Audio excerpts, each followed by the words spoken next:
Bonjour à tous, je suis Barek et bienvenue sur la tribune de Coruscant pour cette nouvelle vidéo d'Holonews, votre émission d'actualité hebdomadaire sur Star Wars. La semaine dernière, le trailer de The Acolyte est sorti, les soldes Steam ont commencé, nous avons eu des précisions concernant la célébration des 25 ans de la menace fantôme au cinéma et de nouveaux beaux livres ont été annoncés. Enfin, nous ferons un tour du nouveau merchandising et je vous présenterai un fan film. La nouvelle série Star Wars Live Action s'est révélée dans un trailer et le journaliste Steve Weintraub de Collider a eu la chance de s'entretenir avec Leslie Headland, la créatrice de The Acolyte. Headland nous parle de similitudes avec Andor, The Mandalorian, des références à la guerre des clones et de l'officialisation d'une saison 2. Headland a tout d'abord révélé que les images montrées dans le teaser ne sont pas forcément issues des premiers épisodes, mais de 4 à 5 des 8 épisodes de la saison. Leslie Headland confirme aussi la durée des épisodes sur une moyenne de 30 à 35 minutes, parfois moins, avec un final approchant de 40 minutes. Concernant la façon dont la série est construite, Leslie Headland a indiqué que The Acolyte est une histoire sérielle, pas épisodique. La narration se rapproche ainsi plus d'Andor, où chaque épisode est important pour faire avancer l'intrigue, que The Mandalorian, bien plus épisodique, et parfois dispensable de l'intrigue principale. Elle ne voit cependant pas The Acolyte comme un film de 4 heures. Mais Headland précise que The Acolyte a tout de même un aspect de Mandalorian par ses nombreuses références d'Alien, à la guerre des clones et à la trilogie originale. Cependant, il n'y aura pas d'iconographie liée à l'Empire ou à la période post-Empire dans le but de se détacher de la saga Skywalker sans renier ses origines. Headland parle ensuite du personnage de la mère Aniseya interprétée par Jodie Turner-Smith. Elle l'a définit comme le challenger du pouvoir mis en place, une récurrence dans Star Wars, comme l'Alliance rebelle ou l'Alliance séparatiste. Aniseya fait partie d'un culte de la Force semblable aux Sœurs de la Nuit de Dathomir qui questionnent le pouvoir des Jedi et leur influence dans la galaxie. Je cite « Que se passe-t-il si tu es sensible à la Force et que tu ne veux pas devenir un Jedi? Que se passe-t-il alors? N'avez-vous pas le droit d'utiliser votre pouvoir ?» George dirait qu'il s'estompe sans entraînement, mais n'y a-t-il aucun entraînement dans toute la galaxie? Personne n'a trouvé le moyen de le faire en dehors des Jedi. Évidemment, nous savons que les Sith appliquent toujours la règle des deux à ce stade, donc il y a un aspect d'entraînement dans ce sens. Il y a des sorcières de la Force semblables aux Sœurs de la Nuit qui s'entraînent les unes les autres, nous le savons. Il n'y a pas de Sœurs de la Nuit dans la série, mais nous savons qu'il y a différentes factions, et même dans l'univers étendu et dans la Haute République, on parle de cultes de la Force qui ont décidé de se retirer de la société, et là je deviens trop intello. Mais bon, ce qu'il faut retenir, c'est que c'est une institution qui est autorisée à accumuler autant de pouvoir, même si ses intentions sont entre guillemets bonnes.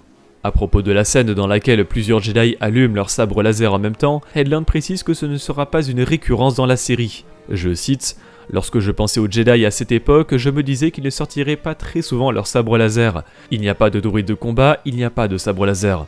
Il existe à ce stade, mais il n'est certainement pas là. Mais pourquoi sortiraient-ils leur sabre? Ils ne sortiraient leur sabre que s'ils se sentaient vraiment menacés. Ce que je peux dire, c'est qu'ils sont très menacés à ce moment-là lorsqu'ils sortent leur sabre. » À propos de la saison 2 de The Acolyte, Headland indique qu'elle a pensé la série de base comme ayant plusieurs saisons, mais qu'elle a réellement envie que chaque saison ait sa propre histoire avec un début et une fin. Cependant, des arcs narratifs ouverts en fin de saison 1 sont déjà prévus pour la suite. Cependant, la saison 2 n'est pas prévue pour tout de suite, Leslie Headland souhaite faire une petite pause après la sortie de la première. Dans le teaser dévoilé sur YouTube, dont une analyse est disponible sur notre chaîne, un seul personnage est déjà connu, la Mirialan Vernestra Rwoh, prodige de sa génération en étant devenu chevalier Jedi à seulement 15 ans. Mais Verne sera l'unique personnage de la littérature de la Haute République présent dans ces 8 épisodes, tout simplement parce que Headland s'en réserve pour les autres saisons. La version américaine de Disney+ a été mise à jour avec l'horaire de sortie du pilote de The Acolyte. Ainsi, les 2 premiers épisodes de The Acolyte sortiront sur Disney+ le mercredi 5 juin à 2h heure française. Nous ne savons cependant pas encore s'il s'agit de l'horaire de sortie de tous les épisodes de manière hebdomadaire, puisque les autres séries ont pour l'habitude de sortir leurs épisodes vers 9h, mais cet horaire particulier avait été celui de la série Ahsoka. Dans The Acolyte, une enquête sur une série de crimes choquants oppose un maître Jedi respecté à une dangereuse guerrière de son passé. Au fur et à mesure que de nouveaux indices apparaissent, il s'engage sur un chemin sombre où des forces sinistres révèlent que tout n'est pas ce qui semble être. What is that?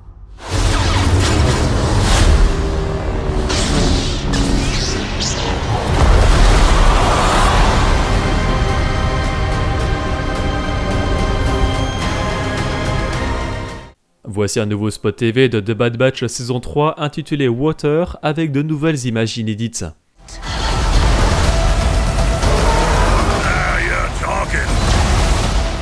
et découvrez un extrait du 8e épisode de la saison 3 sur une séance de méditation avec Omega et Crosser. L'épisode 9 de The Bad Batch saison 3 sort mercredi sur Disney+. I doubt that.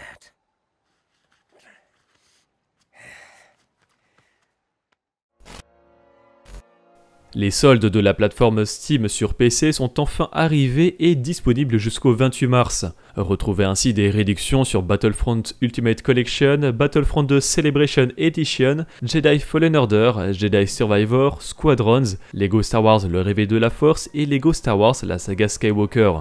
Sont aussi disponibles en réduction des packs de jeux comme la Complete Collection contenant 26 jeux de l'univers légende et la Jedi Knight Collection.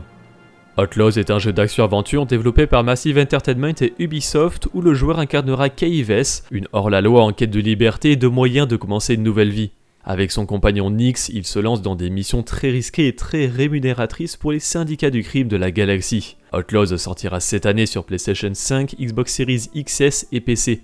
Mais nous venons d'apprendre que le jeu a été classé comme déconseillé aux moins de 19 ans en Corée du Sud à cause de la présence, je cite, d'un mini-jeu avec un contenu de paris et de dividendes.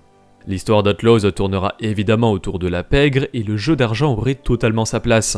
De plus, dans le teaser déjà sorti, Kay Vess joue au sabak, une version du poker dans l'univers de Star Wars que l'on avait déjà vu à plusieurs reprises dans le film Solo. C'est notamment grâce à une partie de sabak que Han Solo gagne le Faucon Millenium à Lando Calrissian. Mais est-ce que le sabak sera jouable dans Outlaws? Tout est possible. Atomic Mass Games a annoncé 2 nouvelles extensions pour son jeu des figurines Légion avec les commandants clones de la République disponibles au nombre de 4 et les Range Troopers de Solo, parfaits pour des terrains difficiles d'accès. Pour conclure la D23, l'événement annuel de Walt Disney Company aura lieu les Disney Legends Awards, où des personnalités sont récompensées pour leur contribution à l'entreprise. La dernière édition était en 2022 et cette année, 14 artistes recevront un prix, dont 3 connus entre autres pour Star Wars. Harrison Ford, l'acteur de Han Solo, John Williams, le compositeur de la saga Skywalker, et Frank Oz, la voix et le marionnettiste de Yoda. La cérémonie des Disney Legends se déroulera le 11 août et la D23 du 9 au 11 août. StarWars.com nous éclaire un peu concernant les ressorties prochaines des films Star Wars au cinéma. Pour les 25 ans de la menace fantôme, le film ressortira dans les cinémas américains le 3 mai, accompagné d'un extrait exclusif de The Acolyte. Et les 9 films de la saga Skywalker ressortiront dans les cinémas américains sous la forme d'un marathon dans l'ordre chronologique pour le 4 mai, le Star Wars Day. L'extrait exclusif de The Acolyte sera également montré après la diffusion de la menace fantôme. Comme précisé, ces annonces ne valent que pour les États-Unis, mais des annonces pour la France commencent à apparaître. En effet, le cinéma parisien du Grand Rex a révélé participer à 2 événements sans plus de précision à l'heure où cette vidéo est tournée. Mais les comptes officiels de Pathé et UGC ont révélé la rediffusion de la menace fantôme le 4 mai sans que les réservations ne soient encore disponibles. Une nouvelle fois, pas de détails sur la précision de l'extrait de The Acolyte, nous vous l'indiquerons dans un futur article si l'information sort. La Star Wars Celebration est le plus grand événement officiel Star Wars au monde, avec des révélations et annonces importantes, des tables rondes, des séances d'autographes et bien plus. La prochaine édition se tiendra du 18 au 20 avril 2025 à Makuhari Messi à Chiba, une ville proche de Tokyo au Japon.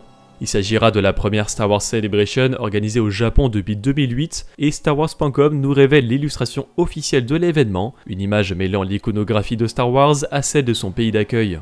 Les billets pour la Star Wars Celebration Japan 2025 seront mis en vente dans la nuit du jeudi 2 mai au vendredi 3 mai à minuit heure française et voici les tarifs.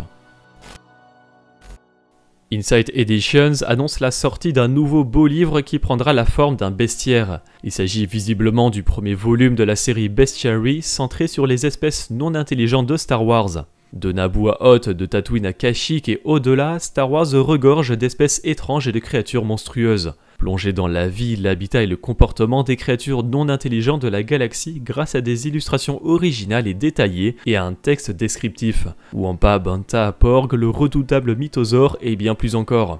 Il s'agit d'un recueil complet indispensable pour tous les fans de Star Wars qui souhaitent voir de plus près les formes de vie fascinantes de la franchise bien aimée.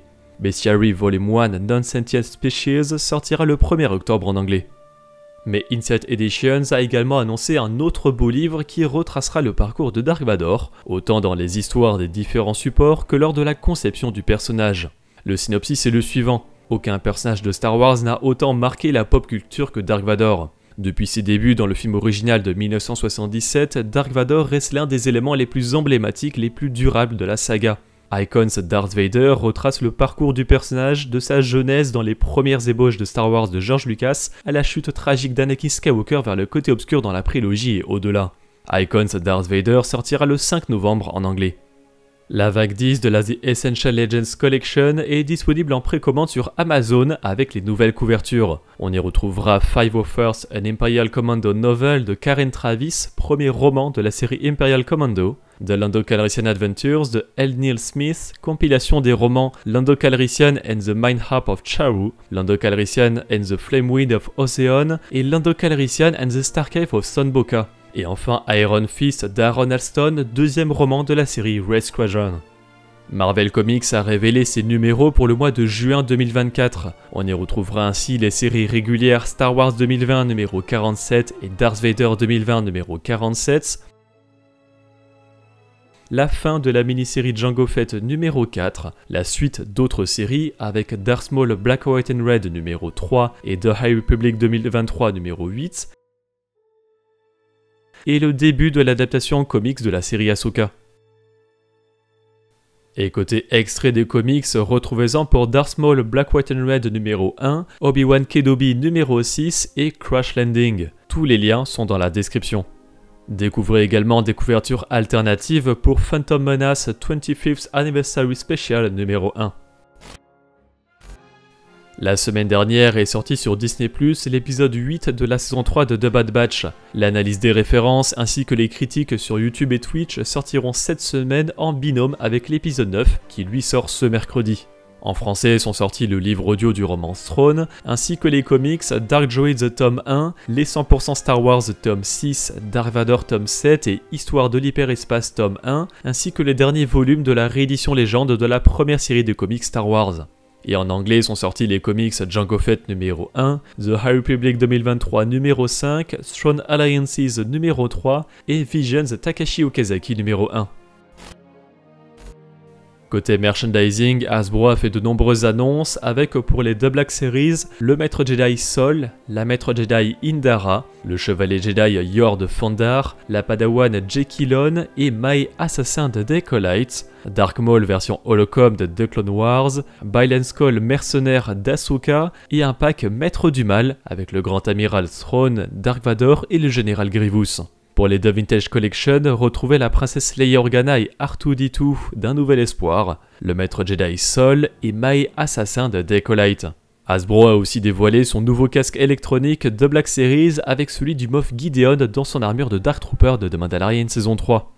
Du côté de Gentle Giant, retrouvez un mini-buste de Boba Fett sans son casque sur la tête de la série Le Livre de Boba Fett, un mini-buste animé de Yaddle de la série Tale of the Jedi en tant qu'exclusivité pour la Saint-Patrick, une statue Milestones de Luke Skywalker sur Crate des derniers Jedi, et une figurine Jumbo de Droppy McCool du Retour de Jedi.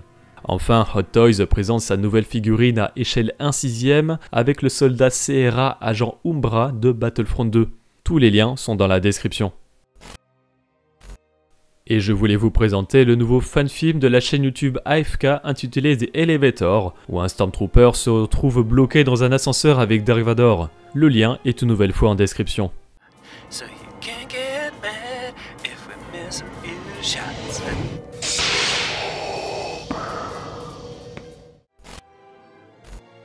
Enfin, nous avons appris le décès de Diane Crittenden à l'âge de 82 ans, la directrice du casting d'Un Nouvel Espoir. Crittenden et son équipe ont eu plus de 3500 auditions avant de sélectionner l'incroyable casting que l'on connaît aujourd'hui du premier Star Wars. Toutes nos pensées vont à ses proches. La dernière fois, nous avions demandé si vous avez apprécié le Battlefront Classic Collection. 8% ont adoré, 10% ont aimé, 4% ont été déçus et 4 autres pourcents se sont carrément fait rembourser. Cette semaine, nous vous demandons à quel point attendez-vous la nouvelle série Decolite. Vous pouvez répondre dans l'onglet communauté de la chaîne principale. Merci d'avoir regardé cette vidéo, j'espère qu'elle vous a plu. Si c'est le cas, n'hésitez pas à laisser un like, à la partager et à vous abonner en activant les notifications si vous voulez pas rater les prochaines vidéos de la Tribune de Coruscant. Et pour être au courant de l'actualité Star Wars au quotidien, suivez-nous sur Facebook, Instagram, X et Threads. Et tous les dimanches, nous débriefons de l'actualité sur Twitch lors de notre émission Là-bas dans les étoiles. A bientôt et que la force soit avec vous.